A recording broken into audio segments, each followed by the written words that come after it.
It's that time of the month again, ang madalas nasa isip ng isang babae kapag malapit na ang kanyang monthly period or menstruation.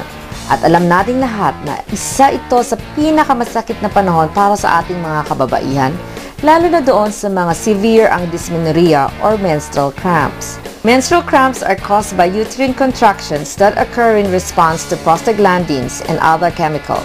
Some women tend to drink anti-inflammatory medicines such as nifenamic acid to ease the pain. However, it is not always recommended to drink pain relievers to stop the ache. Pero huwag mamblema mga kabarkada dahil meron ng mas madaling remedy para sa problema nating ito. Maliban sa mabisang pamparelax at gamot sa sakit ng tiyan, kilala ngayon ang chamomile being isang effective alternative for dysmenorrhea. Chamomile contains glycine, a chemical that relieves muscle spasms and can act as a nerve relaxant. Kaya naman nire-rekomenda ng mga eksperto na uminom ng chamomile tea kapag nakakaramdam na ng pananakit sa puson. A chamomile tea a day keeps the cramps away. Kaya naman mga kabarkada, for that easy and safe remedy for dysmenorrhea, isama na ang chamomile tea sa inyong diet.